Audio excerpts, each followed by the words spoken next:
ginjal, dalam organ tubuh kita, ginjal disebut alat penyaringan darah karena memang tugas utama ginjal itu sebagai alat penyaringan darah.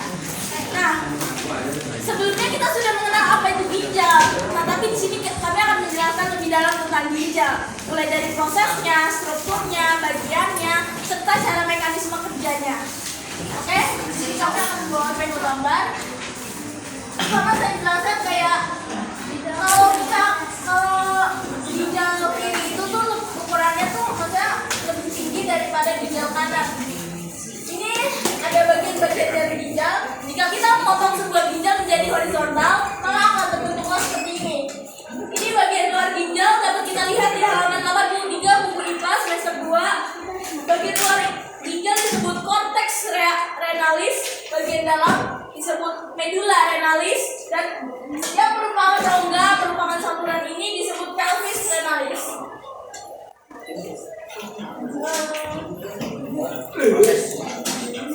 Oke, buat delima aja.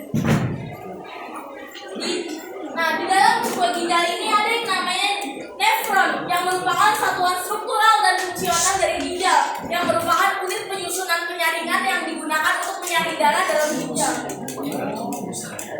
Dan dalam sebuah nefron terdiri atas, jadi setiap nefron itu terdiri dari komponen penyaring atau disebut badan Maltby. Badan Maltby yang seperti yang tahu ini begini atau nomor lebih jelasnya ada di halaman 63 bisa dilihat, yang dilanjutkan oleh saluran-saluran bernama tubulus, dan setiap badan Maltby mengandung kapiler darah yang disebut glomerus.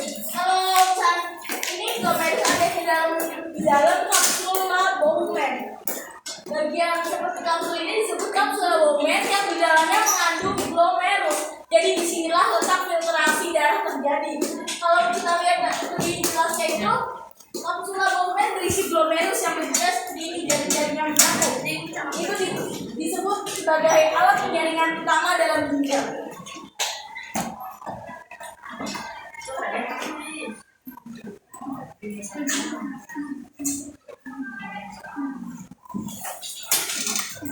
Lalu dilanjutkan proses yang ada dalam ginjal, bisa lagi proses filtrasi siapa?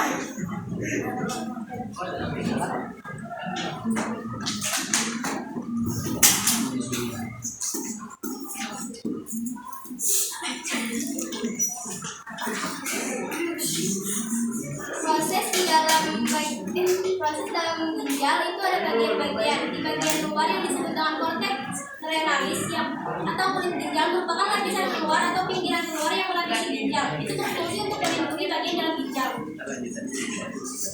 Juga ada bagian luar yang bernama medulla renalis, adalah jaringan ginjal yang halus atau bagian tengah ginjal yang tersusun atas saluran-saluran yang merupakan kelanjutan dari badan Maltby dan saluran yang ada di bagian cortex renalis.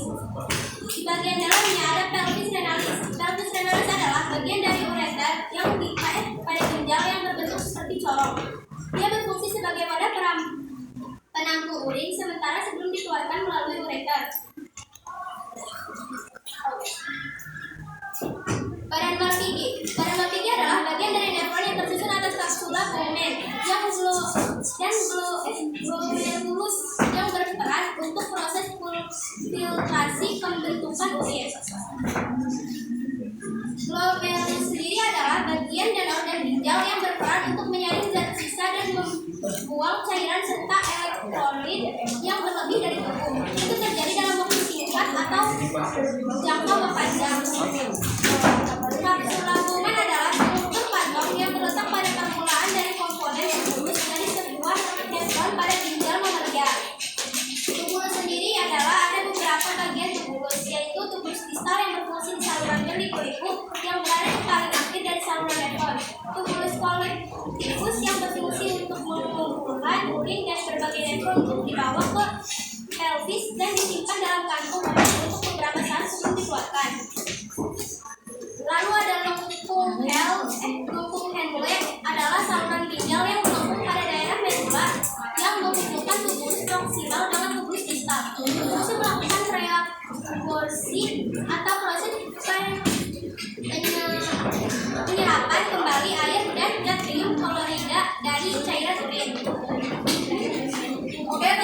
dijelaskan oleh Bila. Terima kasih Bila karena udah menjelaskan apa itu tahap filtrasi. Di sini akan lebih diperjelas. Tahap filtrasi adalah tahap penyaringan awal di mana ketika darah memasuki rongga ini maka akan diproses di glomerulus. Di sinilah diprosesnya penyerapan ion-ion berupa penyerapan berupa glukosa, air, asam amino dan ion-ion seperti natrium, kalium, kalsium dan klor. Dan disinilah terbentuknya proses penyaringan yang pertama. Lalu kemudian hasil penyaringan itu disimpan sementara di sana sebelum akhirnya dibawa masuk ke tubulus proksimal. Ya, dapat dilihat di gambarnya tubulus proksimal. Kemudian dibawa yang lalu akan dilakukan tahap reabsorpsi. Ya, lanjutkan siapa yang menjelaskan tahap reabsorpsi?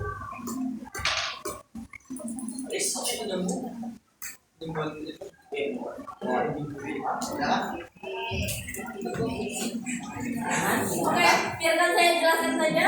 Tahap reabsorpsi adalah tahap ketika urin primer yang telah diproses di glomerulus disalurkan ke saluran tubulus proksimal. Ini yang berbentuk seperti usus di tubulus proksimal.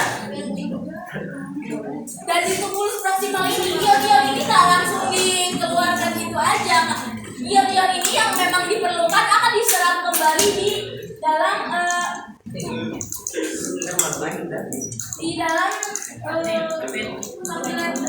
saluran darah.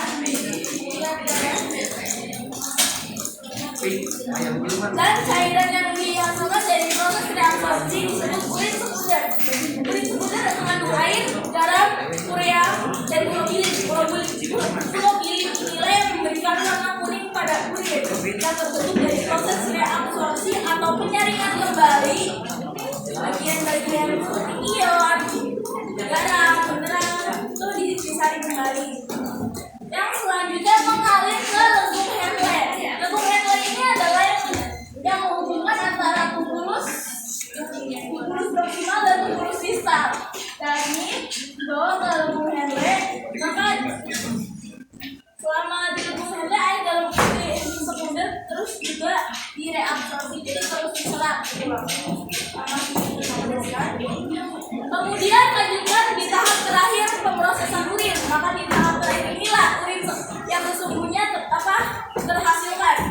Tahap augmentasi merupakan tahap setelah melalui lengkung Henle, urin sekunder pada proses penyerapan dibawa ke tubulus distal. Dan tubulus distal tersebut kemudian dikeluarkan dan dibawa ke pelvis renalis yang kemudian dibawa ke ureter. Dan di ureter inilah terjadi penampungan urin di kantung kemih. Dan ketika kantung kemih ini sudah penuh akan terjadi kontraksi otot berupa rasa buang air kecil gitu. Jadi itu menandakan kalau misalnya kantung kemih kita sudah penuh gitu.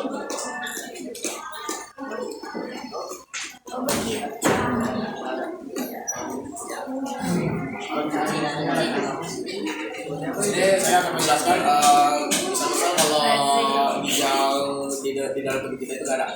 Yang pertama tahap filtrasi atau penyaringan dari urin itu bakal terhambat karena disebabkan kita misalnya kita cuma punya satu ginjal, kita filtrasi kita bakal lambat dan darah kita bakal kotor serta harus dicuci darah yang itu kan banyak kalau dua ginjal kita nggak ada, otomatis kita 20 watt. modal. Oke, mungkin sebenarnya sebab kalau kita nggak ada ginjal, makanya itu ginjal sangat berfungsi di tubuh kita. Walaupun cuma satu, tapi itu tetap berharga. Itu bakal Rasa pilih lagi kemana? bisa jadi keuntungan investasi. Dijual. Mungkin kalau orang banyak bilang kayak gini, wah gue belum ginjal aja dari dapat duit ya kan.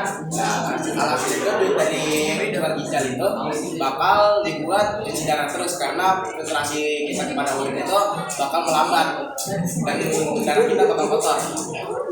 Nah kalau dua keuntungannya dapat, yang dapat orang lain. Itu aja sih. Ini giliran penyakit-penyakit yang ada pada ginjal. Yang pertama itu adalah nefritis. Nefritis itu terjadi karena kerusakan nefron. Nah, nefron ini kan ada petugas tersendiri. Nah, itu rusak karena adanya infeksi bakteri Streptococcus. Nah, itu menyebabkan kerusakan di ginjal. Itu berpengaruh ke ginjal juga. Lalu yang kedua itu adalah batu ginjal. Batu ginjal ini terjadi karena adanya pengendapan kalsium yang ada di atau kemih. Biasanya itu terjadi karena kalian itu menahan kencing terlalu lama. Jadi memang harus langsung kencing. Lalu yang ketiga itu adalah albuminuria. Albuminuria itu terjadi karena glomerulus itu rusak. Glomerulus itu fungsinya itu adalah untuk filtering. Nah, filtering ini harusnya itu menyaring ya. Nah, tapi karena glomerulusnya itu rusak, maka asam uratnya yang tadinya udah dikeluarkan malah masuk lagi. Nah, itu mengakibatkan kerusakan yang lebih parah. Lalu yang ketiga itu hematuria. Hematuria itu terjadi karena gesekan dari batu ginjal. Nah, itu menyebabkan urin kita itu bercampur dengan darah merah, sel darah merah, dan itu membuat kita kencing darah. Gitu. Lalu yang kelima adalah kanker ginjal. Kanker ginjal ini terjadi karena mutasi sel yang memakan satu sama lain. Nah, itu dapat menyebabkan kita itu kencing darah.